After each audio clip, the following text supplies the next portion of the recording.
Coucou tout le monde, c'est Clem Coco. On se retrouve pour une nouvelle vidéo qui aura pour thème le dernier épisode de Koh Lanta, la légende, l'épisode 11 qui est très controversé, beaucoup de déceptions, de surprises. Ça va être une review très compliquée parce que franchement, je sais pas trop ce que j'ai pensé de l'épisode. Je suis partagé entre la déception et l'étonnement, donc vraiment je pense que ce sera une review assez spéciale. Avant de commencer la review, je voulais à nouveau vous remercier, vraiment j'insiste, pour tous vos commentaires, toutes vos vues, toutes vos réactions. C'est vraiment un bonheur de réagir avec vous, parce que c'est un peu l'objectif de cette chaîne. C'est vraiment qu'on discute ensemble, même si vous avez un avis complètement différent du mien. C'est ça qui est intéressant, de débattre, de discuter et de partager notre vision de cette saison. Donc avant de commencer vraiment le débrief de cet épisode, je voulais retourner en arrière au conseil où Christelle et Théoura ont été éliminés, parce que c'est vrai que dans ma précédente review, je vous expliquais que je comprenais pas trop les votes de chacun, que c'était assez le bazar. Et effectivement, quand je fais ma review le jour même ou alors le lendemain, j'ai pas eu le temps de lire les interviews des différents candidats. Et là, c'est vrai que j'ai lu une interview de Christelle où elle explique un peu les votes de chacun. Et c'est vrai qu'apparemment, selon les dires de Christelle, il y aurait eu un retournement de situation au dernier moment. Effectivement, sur le chemin entre le camp et le conseil, c'est-à-dire sur le bateau, ils n'ont pas le droit de se parler. Et Jade est allée voir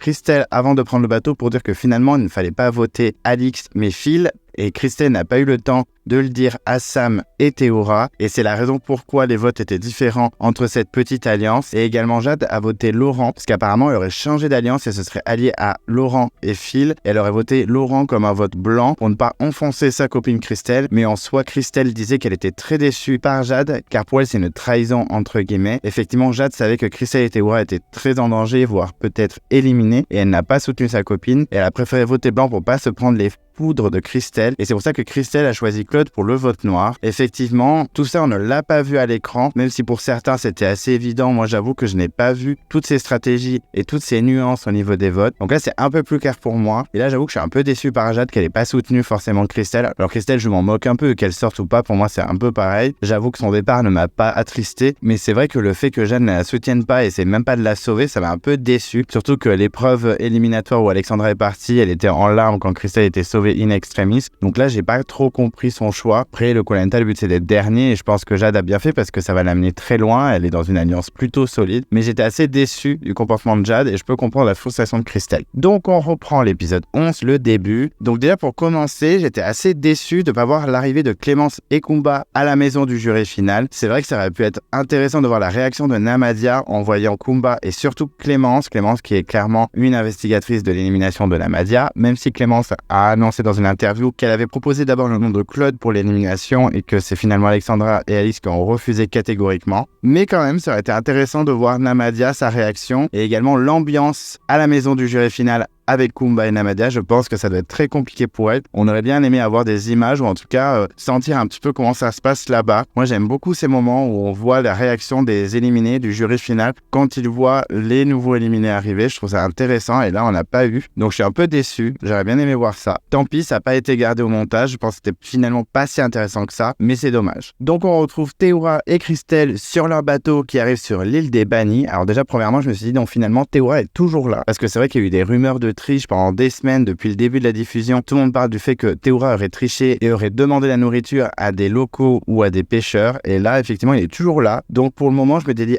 toujours pas d'élimination punitive de Théoura. En tout cas, il est toujours parmi nous. Ils arrivent sur l'île, ils ne savent pas trop où ils sont. Donc petite comédia dell'arte de chaque candidat à chaque fois qu'ils arrivent sur l'île des Bannis. Et très rapidement, ils tombent sur les panneaux, donc les fameux panneaux qui expliquent que ce n'est pas fini, qu'ils ont le choix de partir définitivement ou de rester. Ils lisent le panneau, ils sont sous le choc, mais à la fois ils sont très heureux d'avoir une nouvelle chance. Alors bien sûr, ils acceptent de continuer l'aventure, bien sûr c'est évident. Théoura dit même que c'est le destin.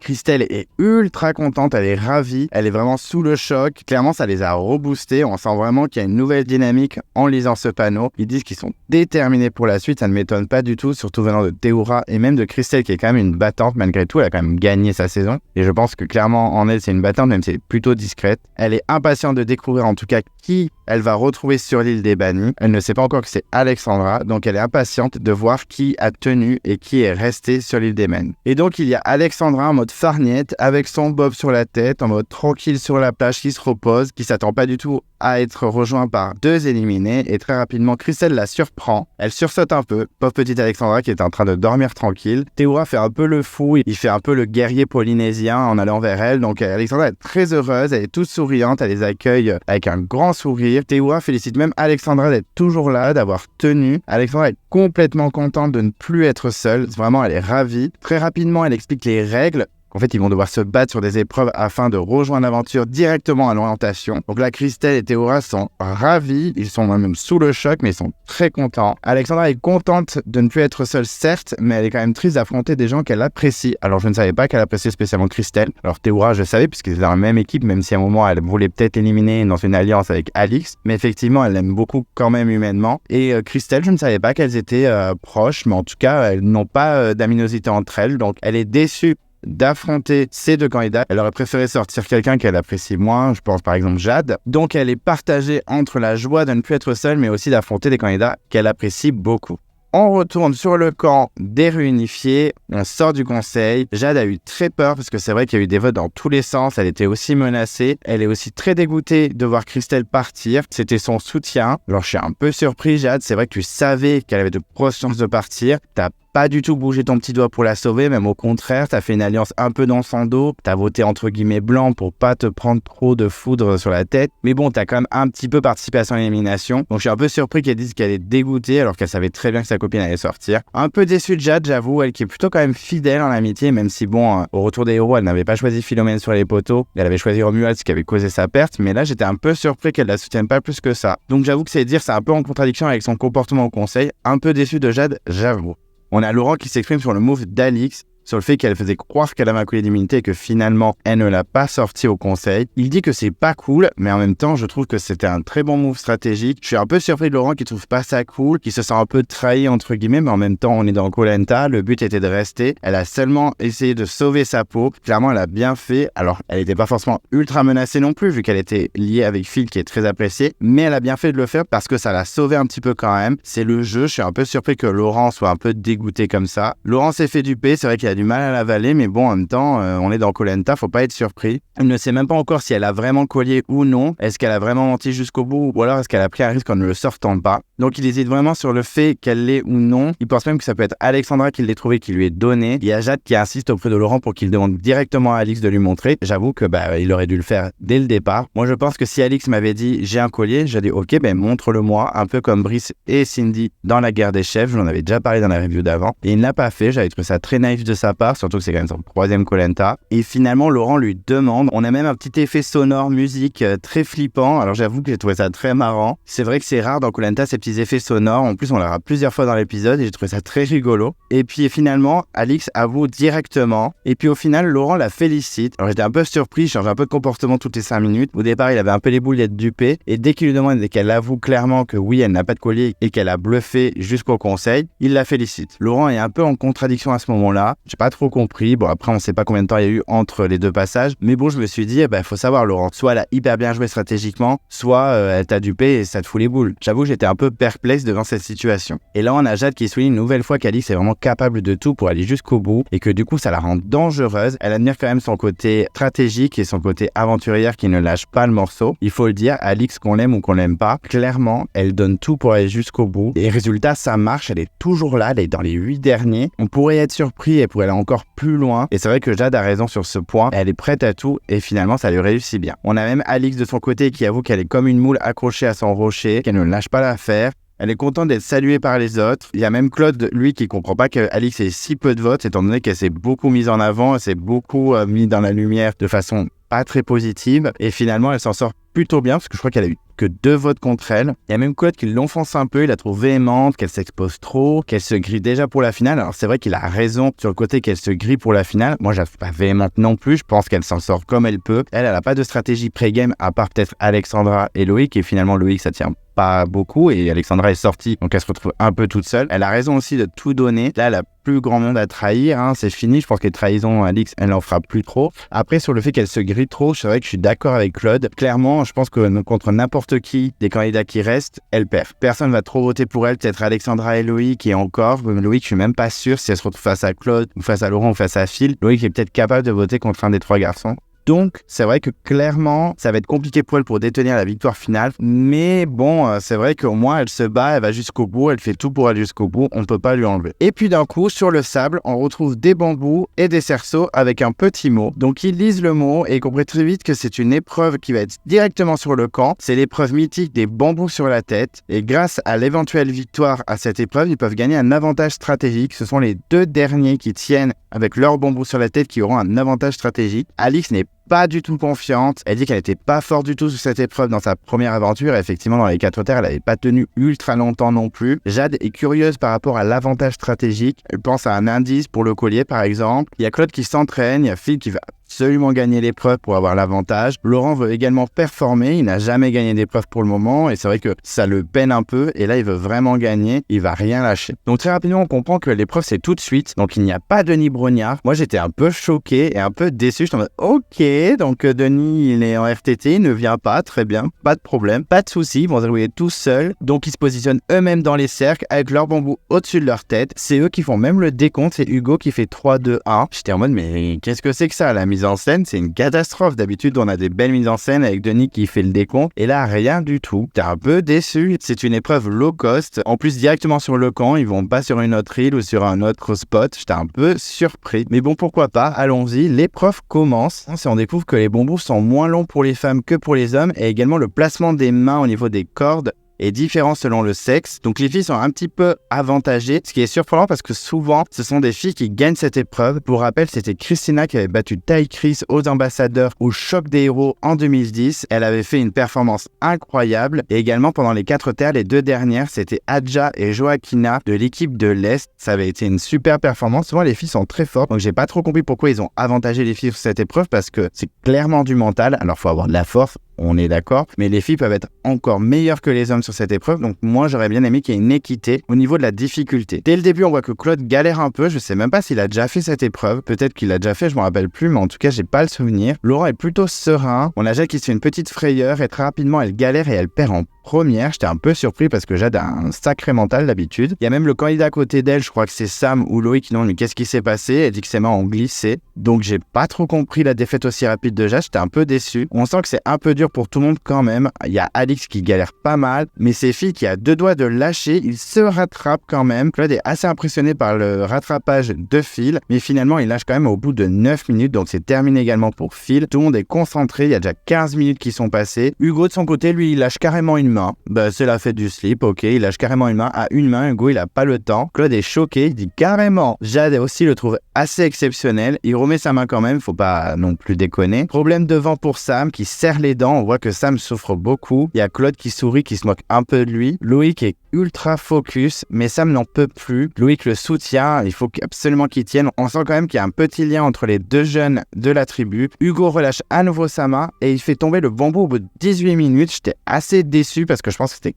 clairement une épreuve pour lui. Même Jade dit que c'était une épreuve pour lui. J'étais assez déçu, je sais pas pourquoi il lâchait tout le temps sa main, je pense que ça l'a un peu perturbé, résultat il a perdu. Alix continue à se faire des frayeurs, on a Sam qui ferme les yeux, qui se concentre et qui appelle carrément ses parents pour lui donner de la force, et ça fonctionne parce qu'il arrive rapidement à se repositionner, à se concentrer, et finalement Alix lâche au bout de 22 minutes car elle avait vraiment mal au bras. C'est quand même une belle performance d'Alix parce qu'elle avait pas du tout confiance en elle, et je pense qu'elle a fait une meilleure performance que dans les 4 terres, donc bravo à elle. Et donc ils ne sont plus que 4, il y a même Claude qui dit les 2 vieux contre les 2 plus jeunes, c'est-à-dire Sam et Loïc versus Laurent et Claude. Loïc galère pas mal mais il se rattrape à plusieurs reprises, donc c'est vraiment les 2 anciens contre les 2 petits bébés. Laurent se fait quelques frayeurs mais se moque un peu, il est toujours souriant même dans l'adversité. Sam est à 2 doigts de lâcher, il se rattrape finalement mais lâche quand même au bout de 24 minutes. Claude veut sa 20e victoire pour ses gosses donc il lâche pas du tout. Loïc galère, Claude se moque de lui pour un petit peu le perturber pour qu'il lâche. Loïc est complètement en sueur, il transpire dans tous les sens, alors que les deux autres n'ont pas une seule goutte sur le front ou sur le visage, c'est assez surprenant. Et puis Loïc lâche une main, c'est assez dangereux, mais il prend quand même le risque. On sent que Laurent est à 2 doigts de lâcher, mais il rattrape plutôt bien. Il y a déjà une demi-heure qui est passée, c'est vraiment une belle performance. Loïc commence à se gratter, et puis il a 2 doigts de lâcher. Clairement, j'étais en PLS parce que je voulais vraiment qu'il gagne l'avantage stratégique. Clairement, ça peut vraiment l'aider pour la suite de l'aventure. Ils sont quand même pas mal soutenus par les autres qui sont à côté et qui regardent leur exploit. Il y a même une estimation du temps. Ils se demandent depuis combien de temps ils sont en train de tenir. Laurent fait même une blague sur la calvitie, sur le fait d'avoir le poteau sur la tête, ça va leur faire perdre leurs cheveux. Et d'un coup, il y a Claude qui chante. Alors, on apprend plus tard que c'est une chanson pour son fils. On n'a pas trop compris pourquoi d'un coup il chantait. Je pense que c'est vraiment pour penser à autre chose. Je me souviens également de Marc dans la saison de Joe Orr qui chantait sur l'épreuve de l'étoile. Ça lui permet de penser à autre chose et de vraiment oublier la souffrance. Loïc galère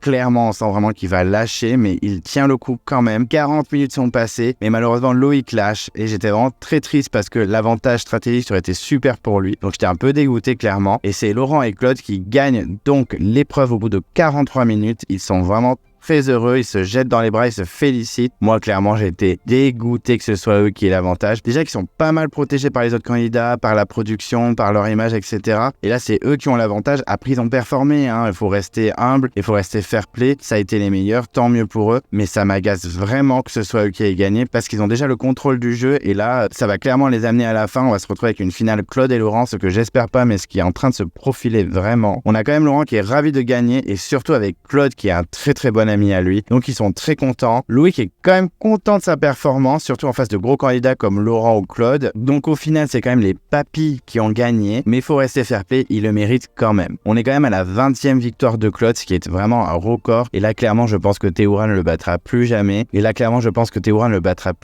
Ça va être compliqué de battre Claude dans les prochaines années dans Koh Lanta. Clairement, c'est le king des épreuves. Il dit qu'il pensait vraiment à ses enfants pendant toutes les preuves, c'est ce qui l'a fait tenir. Il est très content, il est très fier de lui. Il est très fier de son parcours et là c'est vrai qu'on a un petit peu Claude avec les grosses chevilles qui enflent. Donc j'avais envie de lui dire calme-toi, calm down Claude. Ok, t'es très fort mais il faut rester un petit peu humble. Après il a pas fait le show non plus mais dans ma tête j'étais en mode oui tu es très fort mais stop, on le sait que Claude t'es le king de ça fait 2 ans qu'on ne parle que de toi dans Koh Lanta. Et très rapidement une pirogue vient les chercher pour les amener à leur avantage. Laurent dit qu'il faut toujours prendre son sac quand on quitte le camp. Oui on ne sait jamais, peut-être qu'ils vont être amenés à un nouveau twist, on ne sait pas, il a raison, il faut toujours prendre son sac quand on quitte le camp. Et avant de prendre la pirogue, il demande à chaque candidat ce qu'il préfère parce qu'il se doute que ça va être peut-être le choix entre la nourriture et les courriers des proches. Chacun fait son choix. On a clairement Jade, Loïc, Alix et Phil qui veulent leur courrier. Les autres, c'est surtout de la nourriture. Au moins, ils savent ce que chacun veut pour pas qu'il y ait d'histoire et pas de reproches parce que c'est vrai que le choix des courriers peut créer des drames et des éliminations pas prévues du tout au dernier moment suite à cette, entre guillemets, trahison du choix des courriers. Laurent fait une petite blague sur les bananes, sur le fait que s'il y a des bananes, il faudra pas leur en vouloir qu'il y en ait plus par rapport à Claude. En 2010, au Vietnam avec coulé, ils avaient mangé toutes les bananes, donc on revoit les images. C'est pas la première fois, c'est vrai qu'on le revoit plein de fois. Ok, c'est une séquence culte qui me fait beaucoup rire. Et j'avoue que la première fois qu'on l'a vu, c'était sympa. Et là, on a compris. On sait que Claude et Coulé ont mangé toutes les bananes et que ça a été le scandale de la saison. J'avoue que remettre les images, la référence de Laurent, ça suffisait. Là, ils ont remis les images. Clairement, on a compris. Je pense que l'image de Claude, ça a relié aux bananes à vie. Mais là, je trouve que c'était un peu too much de revoir les images encore. On a Phil et Hugo qui se posent la question de ce que peut être l'avantage stratégique. Hugo trouve ça très mystérieux. Il se pose des questions sur ce qui va se passer. C'est vrai que là, on ne savent pas trop. Ça les stresse un peu, je pense, parce que c'est vrai que là, avoir Claude et Laurent qui ont un avantage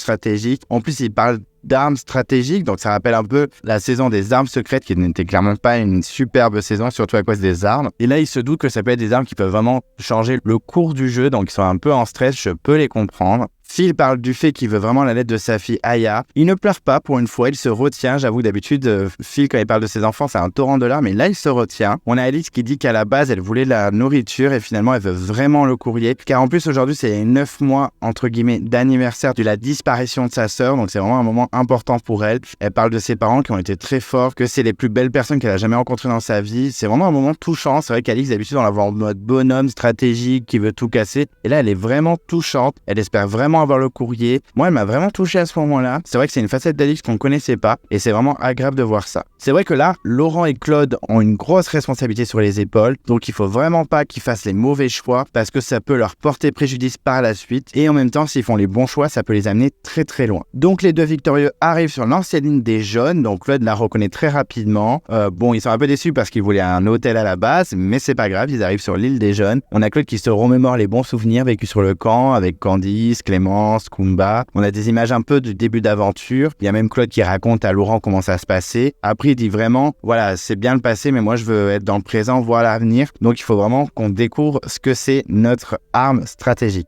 Donc il tombe sur une malle, on a une petite blague de Laurent un peu lourde, en mode on se fait la malle, donc ça fait rire personne, mais c'est du Laurent, j'ai dit que j'acceptais et que j'arrêtais de critiquer, mais j'avoue que c'était un peu limite. Et rapidement, quand ils ouvrent la malle, ils voient qu'ils ont le choix entre deux armes, une arme stratégique offensive et une arme stratégique défensive. Ils doivent choisir, donc il y en a deux de chaque, ils peuvent choisir la même comme une différente, donc là on apprend que chacun a une arme stratégique et c'est pas une arme stratégique en binôme. Ils hésitent pas mal et rapidement, Laurent ne veut pas attaquer, il pense qu'ils sont en bonne position dans le camp, donc pas forcément obligés d'attaquer. Je suis assez d'accord avec eux. Moi, à leur place, j'aurais également choisi défensive. Je ne vois pas l'intérêt d'attaquer les autres avec des armes. Après, je suis un peu déçu qu'ils aient choisi défensive parce que j'aurais bien aimé savoir ce qui était l'arme offensive. Donc un peu déçu, mais ils ont raison de faire ça. C'est un bon choix stratégique. Ils sont en bonne position, ils sont pas du tout inquiétés pour le moment. Ce serait bizarre d'attaquer d'un coup, ça les grillerait, un peu comme Clémence quand elle a donné son amulette à Alix. Là, clairement, ça n'a aucun intérêt de faire offensif. Ils ont raison. Ils ne veulent pas se mettre les gens à dos, ils ne veulent pas s'exposer, ils ont vraiment raison, c'est un très bon choix. Il parle d'Alix qui, elle, aurait pris une arme offensive, car elle est souvent menacée, ça il a raison, je pense qu'Alix aurait dû faire une offensive, mais eux prennent tous les deux défensive, donc très bien, très bon choix, et par la suite ils ouvrent un coffre qui était juste en dessous, et là ils découvrent qu'il y a de la nourriture et du courrier, donc ça c'est un classique, ça fait des années que ça existe, c'est deux personnes qui partent dans un trek normalement, ou dans un défi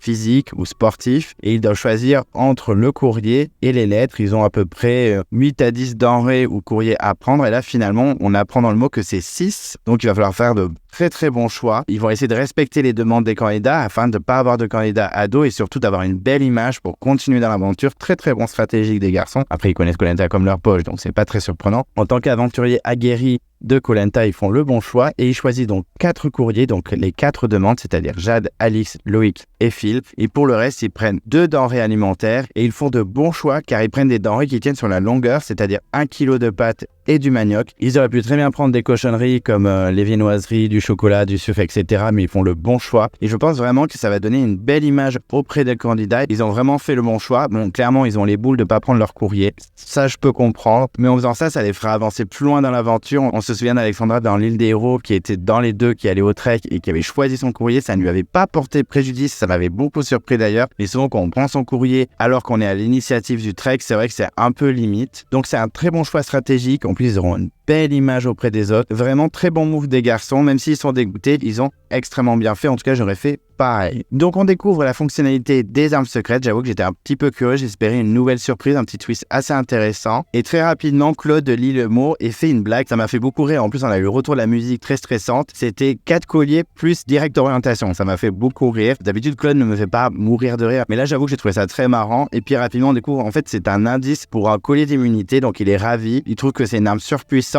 Finalement, ça sert pas trop à grand chose, en tout cas pour eux c'est pas très utile. J'avoue que pour Loïc, Hugo ou Alix, voire même Jade, ça aurait été intéressant, mais pour Laurent et Claude c'est pas non plus une arme super intéressante, surtout c'est même pas un collier, c'est un indice pour accéder au collier. Donc il va falloir qu'ils soient assez malins et discrets pour pas s'exposer, parce que si on les voit en train de chercher un collier alors qu'ils sont pas forcément menacés, les gens vont commencer à psychoter, devenir parano et ça peut leur porter préjudice. Donc je trouve pas ça ouf vraiment les armes stratégiques, c'est un peu même limite. Ils se sont battus comme des fous avec les bambous et résultat ils ont un indice pour un collier alors qu'ils sont même pas menacés. J'avoue que c'est pas ouf du tout, surtout qu'ils vont prendre des risques en les cherchant. Bon vraiment j'étais un peu déçu. Ils rigolent sur le fait qu'ils vont se voler les colliers. Bon ça m'a fait beaucoup rire, mais c'est vrai que même si j'apprécie pas forcément ce binôme, surtout Laurent, je trouve que le binôme fonctionne quand même plutôt bien, ils sont plutôt rigolos, on sent vraiment qu'il y a une alchimie entre eux, c'est plutôt sympa. Donc ils se font des blagues comme quoi ils ont volé le collier, donc ça c'était très sympa. En plus Claude souligne qu'il a quand même 2 votes en plus grâce au choix de Christelle pour le vote noir, donc ce qui fait qu'il va être un petit peu surpuissant pendant le conseil malgré tout.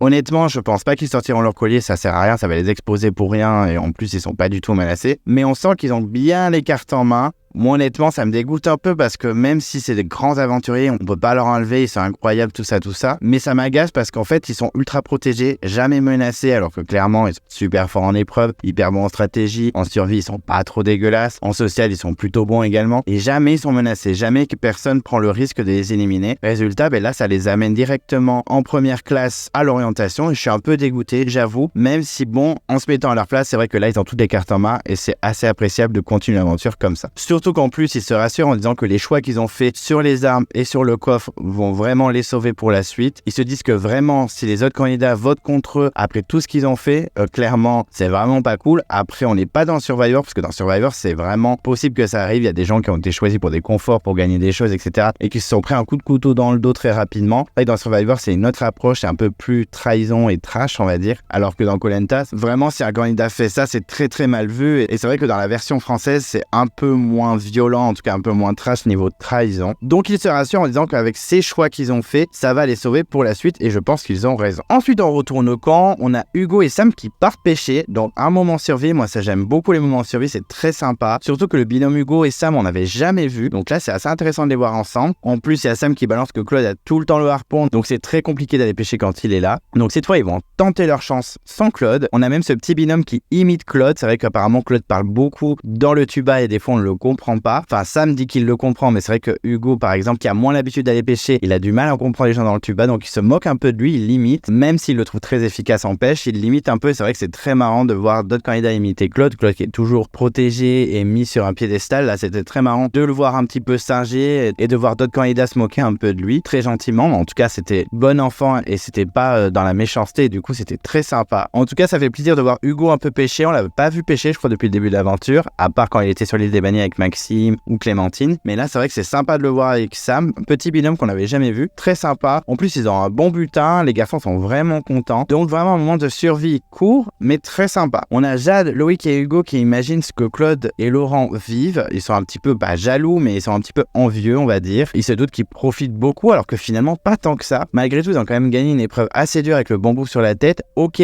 ils ont une arme stratégique qui finalement ne va pas beaucoup leur servir, mais en soi, en confort, ils n'ont pas grand-chose. Ils vont vivre sur l'île, ils vont dormir sur le sable, ils vont manger ce qu'ils vont trouver. C'est pas ouf non plus. En plus, ils ont dû faire des choix stratégiques avec le courrier et la nourriture, donc c'est pas non plus une victoire incroyable et un confort de malade. Donc ils sont envieux, mais quand ils vont voir les images à la diffusion, c'est vrai que je pense qu'ils seront en mode, bon, finalement, on n'a pas perdu grand-chose. À part peut-être pour Alix, Loïc ou Hugo qui étaient menacés au conseil, mais bon, en tout cas, c'est pas incroyable non plus. Donc, du côté de Claude et Laurent, ils préparent leur nuit, ils préparent leur discours aussi quand ils vont arriver et qu'ils vont expliquer ce qu'ils ont eu. Ils préparent même un petit mensonge pour se protéger encore un maximum. Ils vont raconter qu'ils ont bien eu une arme stratégique, mais que pour eux deux. Donc, ils se protègent un maximum. C'est stratégique, mais ça peut être efficace. Ils protègent également leur collier. En tout cas, tous les soupçons que les autres candidats peuvent avoir. Je trouve que c'est assez malin de leur part quand même. Vraiment, ils se protègent à 100%. Là, on sent vraiment que Claude et Laurent sont intouchables et que clairement, ça va être compliqué pour les autres de les éliminer. Enfin, vraiment, faudrait pas avoir de cœur pour voter contre eux après tout ce qu'ils vont présenter, tout ce qu'ils vont donner et tout ce qu'ils vont expliquer. Donc, pour fêter ça, ils ouvrent donc la noix de coco, petit cocktail. Ils sont très contents d'être ensemble. On a même Claude qui se confie un peu, qui pense qu'Hugo a un collier, qu'il a dû l'avoir sur l'île des bannis. Donc, il se méfie un peu d'Hugo. Et clairement, on apprend très rapidement que finalement, Hugo et Alix sont les deux prochains éliminés, en tout cas les plus menacés sur le camp. Alors Alix, n'en doutez pas une seule seconde, clairement, elle est menacée depuis tellement longtemps. Alors oui, son nom va sûrement sortir au prochain conseil. Mais Hugo, je suis un peu surpris, surtout qu'au moment de la réunification, il était clairement en stratégie avec Phil et avec Claude. Il l'avait même expliqué à Clémence au moment de leur aparté à la réunification. Et c'est vrai que je suis un peu surpris qu'il préfère taper sur Hugo avant Loïc. Alors certes, Hugo est assez incroyable dans les épreuves, il gagne souvent l'immunité, il peut potentiellement avoir un collier. Vu que tu t'étais allié avec lui et que Loïc est dans aucune alliance, je pensais que ce serait Loïc qui sortirait avant. Bon, très surpris, même un peu déçu parce que moi j'aime beaucoup Hugo, je n'ai pas envie qu'il parte, à moins qu'il gagne encore les épreuves au banni, qu'il revienne à l'orientation, ce qui serait énorme. Clairement, je croise les doigts pour que ce soit ça. J'espère vraiment qu'Hugo, s'il est éliminé, il va aller à l'orientation, parce que moi, à part Alexandra, c'est le seul que j'apprécie vraiment à 100%. Donc j'espère qu'il ira très loin et j'espère qu'il ne sera pas sorti, ou en tout cas s'il se fait éliminer, qu'il va rejoindre l'orientation. Donc un peu surpris qu'il soit menacé et un peu déçu. Bon, il préfère quand même sortir avant Alix, mais il trouve quand même qu'Hugo n'a pas pris trop de risques malgré son parcours qui est vraiment assez incroyable. Ils disent qu'il n'a pas trop pris de risques. Alors je suis pas trop d'accord. Déjà, il n'avait pas eu trop le temps de prendre de risques étant donné qu'il est sorti dès le premier conseil. Et ensuite, en réunification, il a quand même gagné toutes les épreuves d'immunité, donc il n'avait pas forcément le besoin besoin de prendre des risques niveau stratégique. Donc je suis pas trop d'accord avec les garçons. Je suis un peu surpris que Hugo soit menacé et je suis vraiment déçu. Il parle même du fait de partager leur voix au cas où si Hugo sort le collier, mais ça clairement c'est assez malin, j'aurais fait pareil puisque par exemple à la sortie de la Mania il l'avait pas fait et c'était complètement ridicule. Et il y a un côté d'eux qui disent aussi que Alix, s'ils l'ont en finale face à eux, il gagne direct, donc ce serait un bon choix de l'amener jusqu'au bout afin d'avoir une victoire facile. Qui n'est pas faux non plus. Par exemple, Marc avait amené Bruno et Chantal très très loin et le fait d'avoir été en face de Chantal, ça lui a permis de gagner assez facilement alors que Marc n'était pas du tout apprécié par les candidats mais un peu moins détesté que Chantal. Donc c'est un choix aussi plutôt stratégique et plutôt malin. Donc ils sont un peu partagés mais en tout cas on sent vraiment que Hugo et Alix ce sont les prochains sur la liste. Donc le soleil se lève, réveil pour Laurent et Claude. Il est impatient de retourner sur le camp pour chercher le collier. Pareil pour Claude, il veut se préparer pour chercher le collier. Il se prépare à faire de l'acting auprès des autres candidats. Ils vont prendre leur temps pour chercher, ils vont pas poser leur sac et chercher directement le collier, ce qui serait complètement stupide de leur part. La Commedia dell'arte by Claude et Laurent est en marche. Ils veulent se soutenir, ils veulent s'aider pour la recherche des colliers. Ça, c'est vrai que c'est une bonne idée parce que vraiment, ils peuvent s'unir, ils se connaissent vraiment, ils sont vraiment amis depuis des années, donc je pense qu'ils peuvent vraiment se faire confiance. Ils font même des stratégies au niveau des pas, comment ils vont marcher, comment ils vont compter les pas. Claude est inquiet parce que son collier est un peu plus exposé que celui de Laurent, mais en même temps, celui de Laurent, il y a beaucoup plus d'obstacles autour, donc ça va être un peu plus compliqué. Mais en tout cas, il se prépare à récupérer ses colliers. Ils sont déterminés à les choper en toute discrétion et aussi faire de l'acting un maximum auprès des candidats pour ne pas avoir une mauvaise image et pour être le plus longtemps dans le jeu. Ils repartent donc sur le camp afin de donner des cadeaux et chercher les colliers. Pour les autres candidats, le temps se fait long. Ils attendent tous le retour des aventuriers. Ils sont tous dans l'expectative. Ils sont très impatients. Loïc est ultra impatient d'avoir son courrier. Il espère, il croise les doigts. Il veut absolument le courrier. En plus, il dit que l'ambiance du camp l'a vraiment affecté. Donc ça lui donnerait vraiment une bouffée d'air frais. Ça lui ferait vraiment du bien. On a Phil qui regrette un peu d'avoir demandé le courrier parce que même s'il aime beaucoup ses proches et que clairement ça va lui réchauffer son cœur de voir le courrier de sa famille, il dit qu'il a clairement faim et qu'il aurait peut-être préféré la nourriture, donc il regrette un tout petit peu, il faut l'avouer. Et là on a le retour des deux gagnants de l'épreuve des bambous sur le camp. Ils sont attendus comme le Messie. On apprend rapidement que les candidats ils ont attendu pour manger le riz. C'est plutôt sympa parce que moi dans ma tête j'aurais dit ben non, ils vont à un confort, on va peut-être manger sans eux, faut pas déconner, ils vont pas manger le confort et en plus le riz. Ils ont bien fait étant donné qu'ils n'ont absolument rien eu comme confort, en tout cas alimentaire, et du coup les garçons sont très contents. Et très rapidement, ils expliquent ce qui s'est passé, les choix qu'ils ont dû faire. Donc, ils sortent les premières denrées alimentaires, c'est-à-dire les pâtes et le manioc. Les candidats sont trop contents, mais c'est de courte durée puisqu'ils font la blague comme quoi ils n'ont pas eu de courrier, ils n'ont pas pu prendre les courriers. Et très rapidement, il dit en fait que s'ils ont eu les courriers, donc Alix s'effondre en larmes, elle se jette sur Claude, elle est ravie. Phil également qui réagit plutôt calmement, je m'attendais à ce qu'il pleure un peu quand même, mais finalement peut-être que le regret de la bouffe est en lui à ce moment-là et que finalement il s'est dit ah ben... c'est sympa pour le courrier, mais j'aurais peut-être préféré à manger. Et Jade est très contente, Loïc aussi, parce qu'en plus, ils le font en une petite feinte en disant ce sera que pour Alix et Phil, et finalement, il y a pour toi aussi. Donc, petit moment de blague, je pense qu'ils l'ont préparé à l'avance, clairement, comme je vous disais précédemment. En tout cas, on sent vraiment que les candidats ont une superbe image d'eux. Ça a vraiment été efficace leur choix stratégique, ils ont vraiment bien fait. Et rapidement, la stratégie des garçons se met en place. Ils expliquent bien qu'ils ont eu une arme stratégique, mais que pour les deux.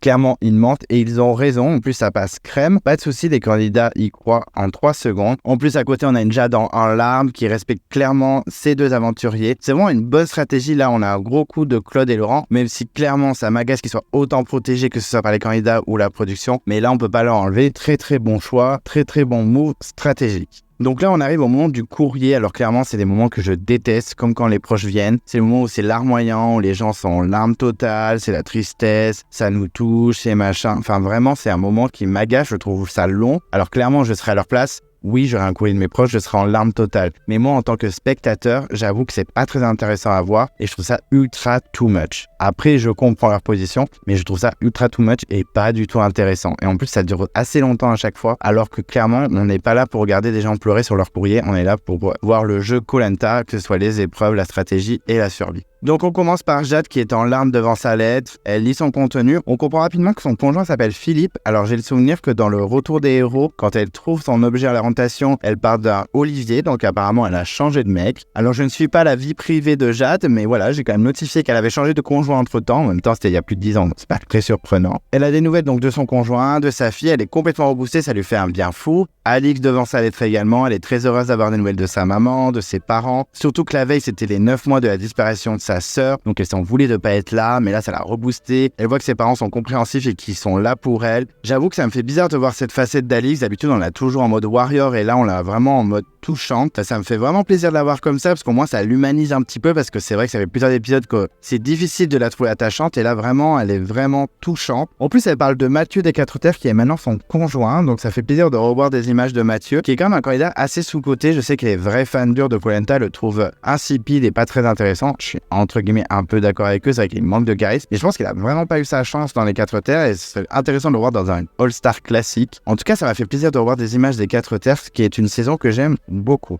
En tout cas, elle est vraiment heureuse et elle remercie encore Laurent et Claude qui gagnent encore des points auprès des aventuriers. Donc on a aussi Loïc dans sa lettre, il est complètement transporté en France, il est dans sa bulle. En plus, il parle de sa maman qui a signé la daronne, qui lui parle en hollandaise parce qu'elle est d'origine hollandaise, enfin elle est même hollandaise je crois. Et également de sa copine Lucie. Il ne pleure pas mais c'est limite, on sent qu'il a deux doigts de pleurer. En tout cas, il est content d'être ému de façon positive cette fois parce que d'habitude, souvent il pleure parce que c'est négatif, il est stressé, il est stratégique. Et là, on voit un Loïc ému de façon positive et ça fait plaisir. Et pour finir, Phil qui est devant sa lettre avec ses photos de ses enfants, il les montre à la caméra, mais clairement, je m'attendais à pire au niveau émotion. Je pensais qu'il allait vraiment être au bout de sa vie, pleurer. Bon, rapidement, quand il voit le mot de son fils, il est en PLS, mais ça, je peux comprendre. Même lui, il le dit. Ceux qui ont des enfants et qui n'ont jamais été loin de leurs enfants, ils ne peuvent pas comprendre ce qu'on ressent quand on est à Koh-Lanta et qu'on a des enfants. Je peux le comprendre. On a même une petite anecdote mignonne avec sa fille, comme quoi il lui avait dit avant de partir, si tu penses à moi, tu regardes la lune, et moi, je regarderai également la lune. Et effectivement, elle lui en parle, elle lui dit qu'elle regarde la lune. J'ai trouvé ça très mignon, très touchant, vraiment, Phil, cette saison. Je le trouve ultra touchant. D'habitude, je trouve too much, mais là il est vraiment touchant. Je trouve qu'il en a pas trop fait avec son courrier. Bon, finalement le passage du courrier est terminé, c'est pas plus mal, même s'il y a eu des moments très mignons et d'autres un peu plus longs. C'est vraiment un passage que j'aime pas du tout, donc content que ça se termine. On a Claude qui continue sa stratégie au niveau social et qui vient voir les autres pour avoir des news de ceux qui ont eu leur courrier. Jade est vraiment reconnaissante des garçons. Il y a aussi Sam et Hugo qui n'ont pas eu leur courrier, mais ils trouvent que le geste des garçons est vraiment au top, donc clairement ça continue, ils gagnent des points sans limite, ils sont vraiment protégés. Hugo le vit bien et dit qu'il préfère la nourriture. Son fils comprend que son papa, Hugo, est sur une île et qu'il se bat contre d'autres aventuriers pour rester jusqu'au bout. Donc il le comprend, il lui en veut pas du tout. Donc Hugo le vit très bien. On a une Alix qui est complètement reconnaissante, mais elle est suspicieuse. Maintenant, elle est contente, mais elle veut savoir l'arme stratégique que les garçons ont eue. Donc elle ose des questions, mais elle ne croit pas du tout leur dire. Elle dit ils sont malins, et c'est vrai qu'elle a raison. Ils sont malins, ils sont stratégiques, et Alix n'est pas du tout dupe. Donc elle voit clair dans leur jeu et elle se méfie sans limite et elle a bien raison. On a Laurent de son côté, lui, qui commence ses recherches du collier en compagnie de Claude. Donc clairement, là, on voit qu'ils cèdent sans limite. Ils sont clairement tous les deux en train de chercher. Sur le coup, je me dis, c'est pas très discret, vous partez tous les deux alors que vous avez une arme stratégique, tout le monde est au courant. Mais ok, bon, ils partent. Ils suivent les indications qu'il y avait sur le petit mot et cherchent tous les deux, ils s'entraident. Bon, ils galèrent un petit peu, mais finalement, rapidement, Laurent le trouve, donc il est hyper content, il le trouve sous une pierre. Il est ravi parce que c'est la première fois qu'il trouve un collier d'immunité en 3 aventures, donc il est trop content. Il appelle Claude et lit le message qui est avec le collier. Il lui dit de ranger son collier parce que clairement, Laurent, il le met carrément autour de son cou, complètement perdu. Il n'a pas compris le concept d'être discret. Et on apprend rapidement que le collier est valable finalement qu'au prochain conseil. Il est vraiment déçu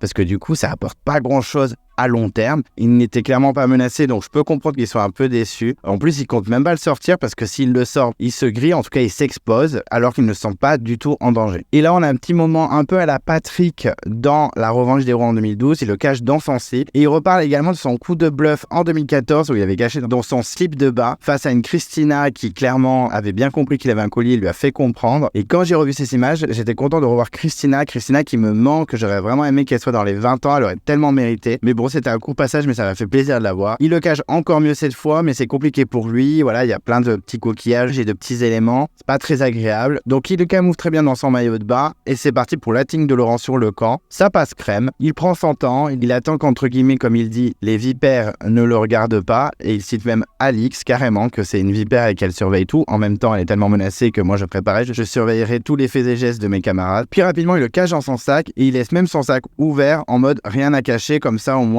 il n'y a pas de suspicion des autres candidats. Et il danse même à côté de son sac en mode happy. Alors là, je me suis dit, mais vraiment la discrétion, Laurent, tu ne connais pas. Entre mettre le collier autour du cou et danser à côté de ton sac après avoir mis ton collier dedans, vraiment discrétion zéro. De son côté, Claude cherche également son collier. Plus compliqué parce que c'est au bord de la baie, c'est vraiment en plein axe du camp, donc tout le monde peut le regarder en train de chercher. Donc il va attendre qu'il n'y ait vraiment plus personne, il patiente, il attend, il veut pas se mettre en danger en se grillant en train de chercher le collier. Il y a Laurent qui veut vraiment l'aider à le trouver, il est percé de savoir où il est, donc il y va. part. Et puis rapidement, il le trouve avant Claude. Il le cache également dans son sac. Donc dans le sac de Laurent, il y a 2 colliers et le sac est toujours ouvert. Donc clairement, le fait que le sac soit ouvert, ça permet de ne pas mettre trop de suspicion auprès des autres candidats. Mais clairement, c'est un peu risqué quand même, il faut l'avouer. Très rapidement, il le dit à Claude, pas très discrètement d'ailleurs devant Phil. J'étais un peu surpris qu'il parle de ça devant Phil, même s'ils le disent pas clairement et que c'est sous-entendu. Moi, j'aurais été Phil, je me dis, mais de quoi il parle? J'ai pas trouvé ça très discret, c'était pas très malin de la part de Laurent, mais vraiment, Laurent et la discrétion, ça fait 2. Et Claude est un peu vénère de cette annonce. C'est vrai qu'il aurait préféré le trouver lui-même, que je comprends clairement, parce que moi, ça m'aurait gonflé que quelqu'un, avec les indices, prenne le collier, même si c'est pour moi, mais le trouve et me le donne. Moi, je veux vraiment trouver par moi-même, donc Claude est vraiment déçu. Mais au moins, c'est fait, c'est calé. Il récupère son collier dans le sac de Laurent et apprend que lui aussi, son collier est pour le prochain conseil. Et ils sont quand même assez déçus. Donc, pour résumer, c'est vraiment la déception parce qu'ils s'attendaient à un collier qui tienne sur la longueur. Donc, moi aussi, je comprends pas trop l'intérêt pour eux. Ça aurait été Alix, Loïc ou Jade, j'aurais compris, voire même Hugo. Mais là, eux, ça ne sert à rien. C'est vrai qu'ils sont pas menacés et le sortir, c'est juste s'exposer un peu plus et je pense que c'est pas très utile. On retourne sur l'île des bannis. Donc là, ça va être l'affrontement. Et très rapidement, à l'arène, on découvre qu'il n'y a que Alexandra et Christelle. Il n'y a pas Théoura. Et là, j'ai compris. Là, je me suis dit, ça y est, c'est le moment où Théoura est évincée pour avoir triché. J'avais très peur de ce moment-là, surtout que j'étais pas sûr à 100% que ce soit vrai. Et je m'étais dit, si c'est vrai, c'est quand même la honte totale pour Théoura, surtout par un grand aventurier comme lui. Et finalement, ça arrive. Donc, Denis qui dit en voix off, voilà, on a dû intervenir, on a appris quelque chose, la production a appris une nouvelle assez exceptionnelle, ils ont dû intervenir. Et là, on retourne en arrière et on voit Denis qui arrive sur le camp des bannis où ils sont tous les 3, Théoura, Christelle et Alexandra. Et il demande à Théoura d'aller le chercher. On aurait dit un CPE qui vient chercher son élève, hein, j'avoue, c'était un petit peu, oulala, mais qu'est-ce qui va se passer? Les filles sont estomaquées, on sent que Théoura, son visage, il a compris pourquoi il était appelé. Et là, on a une discussion assez improbable, gênante, malaisante, assez cosmique entre Denis et Théoura, où Denis lui dit clairement, voilà, on a eu des infos qui ont été confirmées, comme quoi vous avez triché, vous avez eu de la nourriture via des pêcheurs, vous leur avez demandé à manger, vous l'ont donné. Et même Théoura, en 3 secondes, il l'avoue, il assume tout, il dit même 2 fois, il explique que c'était la fin, c'était très dur pour lui, il relate tous les faits, il est très déçu par son attitude, il ne comprend pas pourquoi il agit comme ça. On comprend même pourquoi il a été aussi discret à la réunification avec Laurent ou avec Phil ou avec Claude, qu'il avait changé de comportement. J'ai lu une interview de Laurent qui disait, mais depuis la réunification, son attitude était complètement différente du début d'aventure quand ils étaient en équipe. Et quand cette histoire est sortie, Laurent a vite compris le changement de comportement de Théoura. Et effectivement, Théoura avoue et dit que c'est vrai, il a triché. Denis ne comprend pas, il est estomaqué, il ne comprend pas du tout son attitude. Denis demande si Théoura a des regrets, et là on a un Théoura très ému, qui craque un peu.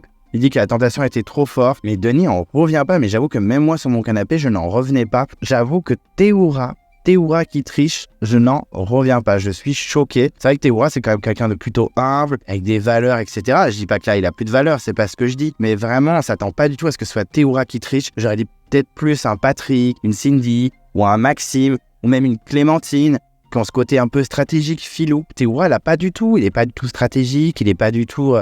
Je suis choqué qu'il ait triché, vraiment. Après, je me dis aussi, il est sur ses terres. Ça a peut-être été plus facile de parler aux gens. La tentation était là. Donc forcément, il a craqué et je suis très surpris et très déçu. En tout cas, c'est pas une très belle fin pour Théoura parce qu'en plus, c'est sa dernière participation, il l'a dit. Donc je suis un peu déçu qu'un si grand aventurier qui ait fait des choses assez incroyables s'en aille comme ça. Donc du coup, Denis lui annonce que c'est complètement déloyal, ce que je suis assez d'accord, même Théoura avoue que c'est pas du tout acceptable. Donc il perd sa chance de revenir dans le jeu. Clairement, il quitte les bannis et il va quand même rejoindre le jury final. Alors j'avoue que là je vais être un peu sévère, mais je ne comprends pas pourquoi il rejoint le jury final. Moi je l'aurais puni à 100% et je l'aurais fait rentrer chez lui. Clairement c'est pas possible pour moi qu'il rejoigne le jury final, c'est-à-dire qu'il a quand même encore un pouvoir de pouvoir voter pour le gagnant de Koh Lanta. Je suis pas sûr que si ça avait été un autre candidat moins important, c'est-à-dire par exemple Candice, Cindy, Maxime, il aurait eu la même chance. Là c'est Théoura, c'est quelqu'un qui est adoré par le public, adoré par les fans de Koh Lanta, adoré par les autres candidats et il n'est pas puni à 100%.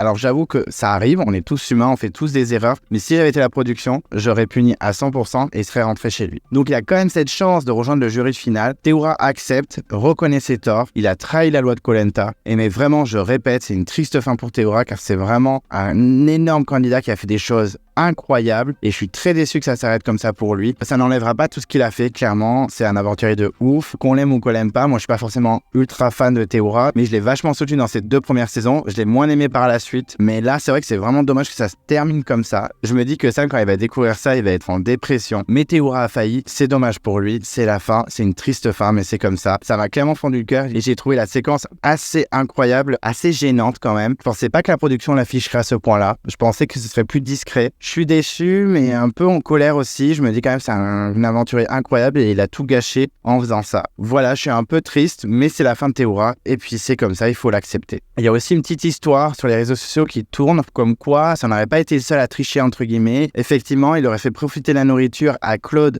Phil, Sam et Laurent. Ce sont des rumeurs à prendre avec des pincettes. Ça n'a jamais été confirmé par personne. Mais en tout cas, si c'est le cas, je serais assez déçu que Laurent, Claude, Phil et Sam n'aient pas été punis également. Parce que s'ils en ont profité, ils étaient forcément donc au courant. Et qu'ils laissent Théoura prendre toute la responsabilité, tout sur ses épaules, je trouve ça un peu limite. Surtout que j'ai vu sur les réseaux sociaux de Laurent qu'il avait clairement démenti que non, il n'avait pas été dans la combine de Théoura. Il s'est même un petit peu moqué de lui, car quelqu'un lui a mis l'image, une espèce de mème avec un bateau avec Uber Eats. Et il a repartagé cette image en faisant #Théoura. J'ai trouvé ça un peu limite. Je me dis qu'en fait la relation Laurent et Théoura elle est pas si forte que ça. Laurent a souvent voté contre Théoura. Dans la première saison ils étaient ensemble, c'est pas surprenant, ils étaient dans des équipes différentes. Mais j'avoue dans le retour des héros, il avait voté contre lui suite à une trahison de choix à un confort. Mais il avait quand même voté contre lui. Et là, il l'enfonce un peu sur les réseaux. Je suis un peu déçu de Laurent, clairement. Je pensais que c'était un peu plus solide, leur relation. Mais je me dis que si vraiment ces quatre-là étaient impliqués et qu'ils n'ont pas été punis, je suis vraiment déçu, en tout cas qu'ils n'aient pas assumé. Ce sont des rumeurs. C'est à prendre avec les pincettes. Clairement, je ne suis pas sûr de ce que je dis, c'est ce que j'ai entendu. Donc je répète, clairement, c'est du téléphone arabe. Donc pour l'instant, je n'accuse personne parce que je n'étais pas là-bas, je ne sais pas ce qui s'est passé. Mais j'espère en tout cas que Laurent, Claude, Phil et Sam n'étaient pas impliqués là-dedans parce que si vraiment c'était le cas, ce serait très décevant de leur part. Donc Denis revient auprès des deux filles bannies, Alexandra et Christelle, avec Théoura. Il révèle la triche, les filles sont choquées, surtout Christelle. On sent une Alexandra assez très émue. Après, je me dis, d'un côté, c'est très triste pour Théoura et c'est très émouvant, mais en même temps, ça fait un gros adversaire en moins pour les épreuves afin de rejoindre l'orientation, donc c'est un mal pour un bien finalement. Théoura s'excuse, on a un petit discours de Théoura assez touchant, mais bon en même temps voilà, il a fait une erreur. Au moins il assume complètement, moi je trouve que clairement, moi je passerai l'éponge, voilà il a été puni, donc pas assez pour moi mais clairement il a été puni, il ne reviendra pas dans Koh-Lanta, ça n'enlèvera pas l'aventurier que c'est, mais il s'excuse, au moins il assume à 100%. Christelle parle de gâchis, je suis assez d'accord avec elle, c'est assez un gâchis. Les filles sont désemparées et finalement Théoura s'en va, c'est une triste fin, mais c'est comme ça. Et très rapidement, on retourne à l'arène avec l'épreuve des filles.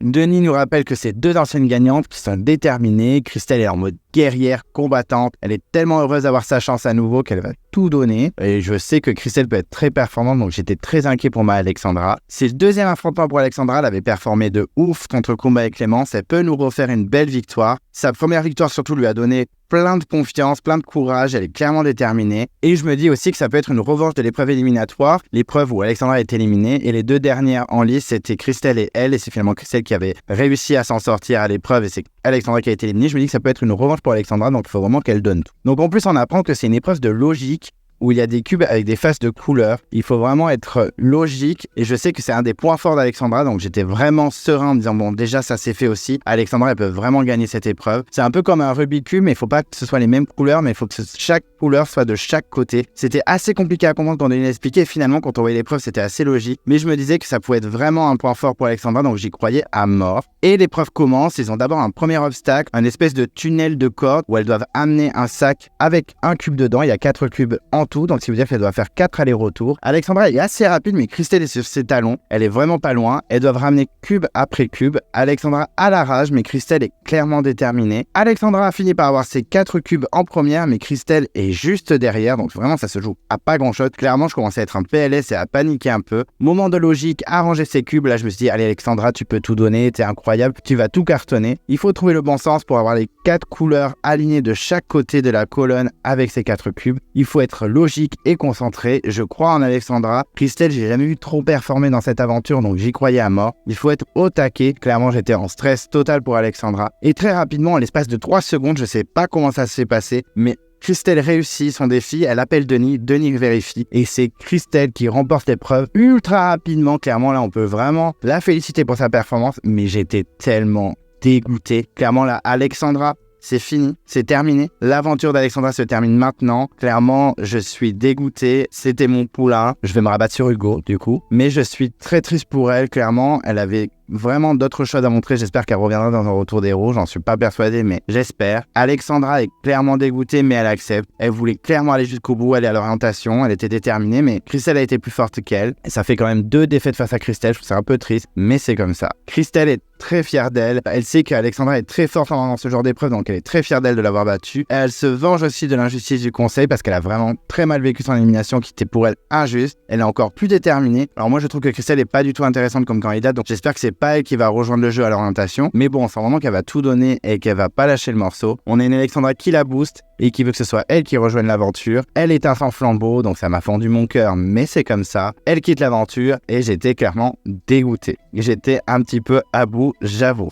Et là, très rapidement, on apprend que l'épisode est terminé, donc j'étais sous le choc. J'ai dit, ah d'accord, déjà, c'est déjà fini, même pas de conseils, ok. Donc on a le teaser, et on apprend en plus que Koh-Lanta revient pas mardi, parce qu'il y a un match de foot, mais dans 2 semaines. Donc j'étais vraiment au bout, j'ai dit, mais c'est quoi cet épisode? C'est pas possible. On apprend rapidement que dans 2 semaines, on aura l'épreuve des sacs. C'est une épreuve que j'adore, parce qu'en plus, c'est une épreuve qui met un peu le bazar entre les candidats. C'est une épreuve que je trouve vraiment intéressante niveau stratégique. Il y a aussi une épreuve éliminatoire, donc ça c'est assez intéressant, parce que vraiment, ça peut redistribuer les cartes. Les candidats, on les voit vraiment épuisés. Sam va faire une très très belle pêche aussi, donc on aura des images de survie, ça c'est vraiment cool parce qu'on en a de moins en moins, je trouve. À part la pêche de Hugo et Sam, dans cet épisode, on n'avait rien d'autre. On aura une épreuve aussi avec des cordes. Je sais pas ce que ça va donner, mais je pense que ça va être intéressant. Et on sent une Jade qui est déterminée parce qu'elle dit que ça peut faire mal. C'est la punchline du teaser. Donc, rendez-vous dans 2 semaines pour le prochain épisode de Koh-Lanta. Ensuite, on a l'interview d'Alexandra. Je crois que c'est la première interview d'un candidat éliminé au banni, puisqu'il n'y avait pas de conseil, donc ils ont mis une interview d'Alexandra. Elle est très déçue de sortir sur un jeu comme ça, surtout que normalement c'est son point fort. Elle aurait aimé être à l'orientation, clairement, on la sentait déterminée. Elle est quand même fière de son parcours. Elle a dit que c'était la chance à pas louper, puis elle l'a loupé. Voilà, elle peut s'en vouloir qu'elle-même. Je la trouve assez fair-play. C'est triste, ma Alexandra, mais c'est comme ça. Pour le bilan de l'épisode, c'est un épisode que je n'ai pas du tout aimé. Je vous avais prévenu au tout début de la review que vraiment j'étais assez déçu par l'épisode, il était assez surprenant et pas de façon forcément positive. Donc j'ai pas du tout aimé l'épisode parce que je trouve qu'il n'y avait pas énormément de contenu.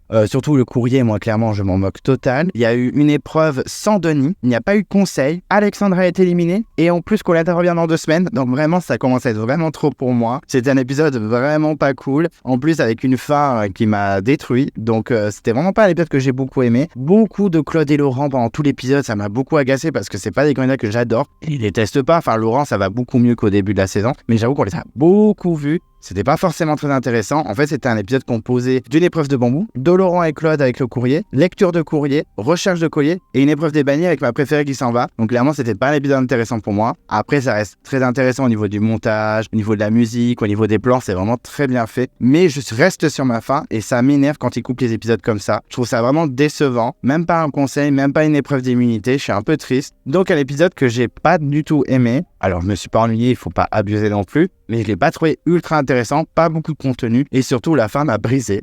Donc, clairement, pour moi, c'est le pire épisode de la saison. Je suis assez déçu. J'espère que dans 2 semaines, ça sera plus sympa. Bon, on dira plus mal Alexandra, mais je suis à fond derrière Hugo. On verra bien. En tout cas, je suis quand même impatient de voir le prochain épisode, mais très déçu par celui-ci, qui est pour moi le pire de la saison. Au niveau du bilan des candidats, on va commencer par les filles, et de toute façon, elles sont plus beaucoup, donc ça va être rapide. On va commencer par Jade, qui m'a déçu en début d'épisode en disant qu'elle était triste pour Christelle, alors que clairement, elle a un peu précipité sa chute. Enfin, en tout cas, elle a participé à la chute de Christelle. Donc un peu déçu, après on l'a pas beaucoup vu, à part lire son courrier. C'était pas très intéressant, elle a pas performé sur l'épreuve. Donc une Jade assez transparente, je trouve, dans l'épisode. Un peu déçue. À voir par la suite parce qu'elle a fait quand même un bon choix stratégique. Je pense qu'elle a mené très loin. Moi, je la vois vraiment à l'orientation. Elle s'est alliée avec les bonnes personnes, Phil, Laurent, etc. Je pense que ça va l'amener loin. Alix, vraiment, j'ai adoré la facette qu'on a vue d'Alix. Une facette assez touchante, un peu plus humaine. C'est vrai que là, ça faisait des semaines qu'elle était détestée. Et c'est vrai que même moi, il y a des fois, elle m'agaçait un peu. En tout cas, c'était difficile de la trouver attachante. Et là, vraiment, elle m'a vraiment touché. Elle a fendu un petit peu sa carapace. Et là, clairement, elle est vraiment touchante. On sent vraiment qu'elle donne tout et qu'elle veut aller jusqu'au bout. Je ne donne pas cher de sa peau au prochain conseil. Je pense que ça va être elle ou Loïc, voire Hugo. Mais clairement, Alix est en number 1 dans les visées pour le prochain conseil. J'espère que finalement, elle va tout donner pour aller plus loin. Parce qu'on sent que clairement, elle est déterminée. C'est un épisode très touchant d'Alix. En tout cas, ça fait plaisir de voir une autre Alix et un peu plus appréciable, voire attachante. Ensuite, Christelle. Alors, Christelle, toujours aussi discrète. Clairement, on l'a pas vu beaucoup. Bon, elle était dans les bannis. Donc, les bannis, on les a pas vus beaucoup. Mais elle a quand même ultra performé sur l'épreuve. Je suis un peu dégoûté qu'elle ait viré ma Alexandra, clairement, faut pas cacher. Mais bon, elle est déterminée, on peut pas lui enlever. J'espère que ce ne sera pas elle qui va rejoindre l'aventure à l'orientation, mais elle a battu Alexandra. On ne peut pas nier, faut être fair play, faut avouer qu'elle a bien performé, elle a été ultra rapide. Bravo à Christelle. Je la trouve toujours pas très intéressante. C'est vrai que son élimination, c'était vraiment pas cool, mais bon, en même temps, elle s'est pas défendue de ouf non plus avec Théoura. J'espère qu'elle perdra la prochaine épreuve. Je la trouve pas très intéressante, mais c'était mieux que son retour en 2009 qui avait été catastrophique, il faut l'avouer. Et ma Alexandra, c'est terminé pour Alexandra. Voilà, je suis très triste. C'est mon poulain. Clairement, elle n'a pas été au top comme dans les 4 terres.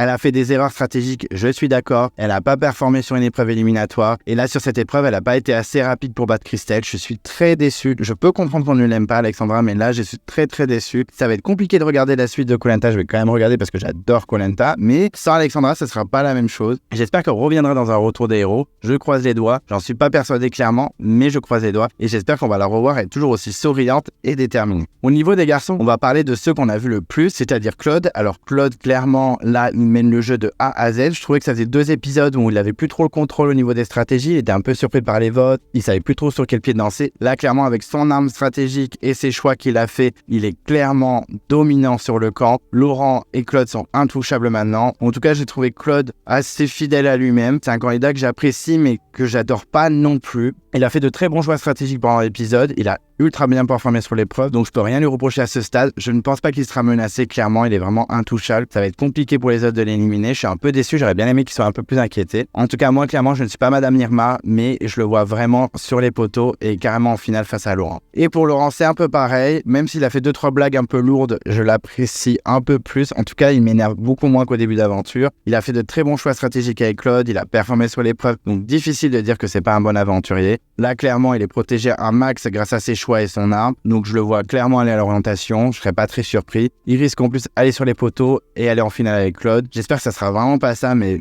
plus ça va, plus ça se profile comme ça. C'est un bon aventurier, il faut l'avouer, mais s'il est amené à regagner Koh Lanta, je serais dégoûté clairement. Ensuite, Sam, on l'a un peu vu, mais beaucoup moins que l'épisode d'avant. Je le trouve quand même plutôt intéressant. Sur l'épreuve, il a pas lâché quand même, il était déterminé. Je le trouve un peu plus humain qu'avant quand il parle de ses parents. J'ai trouvé ça un peu plus touchant. Petit moment de pêche avec Hugo, j'ai trouvé ça très sympa. Petit binôme qu'on connaissait pas, qui est plutôt sympa à regarder. Je pense qu'il est plutôt protégé. J'espère qu'il va pas sortir très rapidement parce qu'il a plein de choses à montrer encore. Je le trouve encore trop discret. Donc maintenant, faut y aller, Sam, vraiment, puisqu'on arrive vraiment à la fin de l'aventure, il faut vraiment que tu montres de quoi tu es capable. En tout cas, je pense qu'il est protégé par Claude et qu'il peut aller loin dans l'aventure.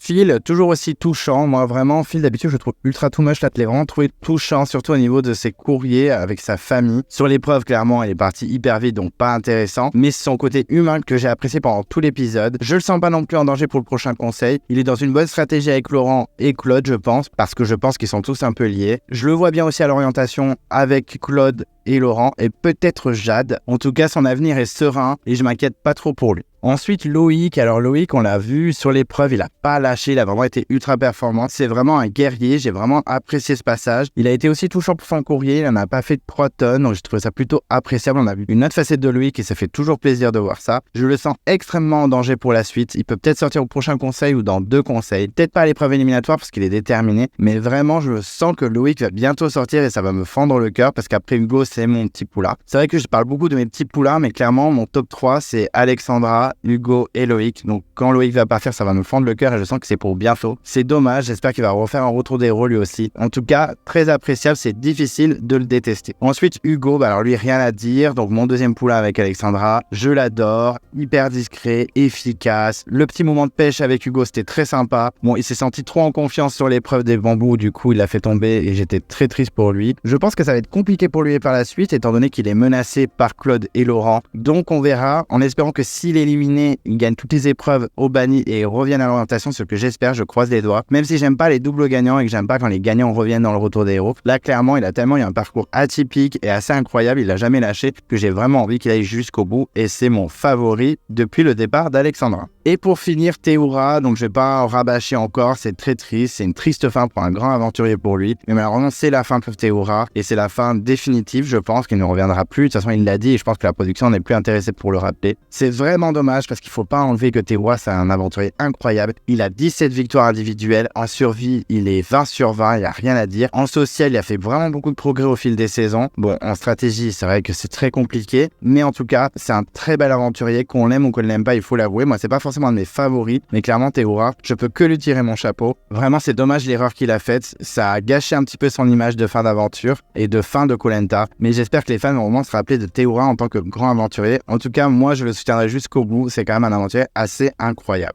Et voilà, je crois que j'ai terminé ma review. Merci d'avoir suivi jusqu'au bout. J'espère que c'était pas trop long, surtout pour un épisode qui en valait vraiment pas la peine, qui était vraiment pas très intéressant. Si vous voulez suivre mes prochaines reviews et mes prochaines vidéos, n'hésitez pas à vous abonner à ma chaîne. Mettez un pouce bleu si vous aimez la vidéo, ça fait toujours plaisir. D'ici là, je vous dis à très vite et je vous embrasse.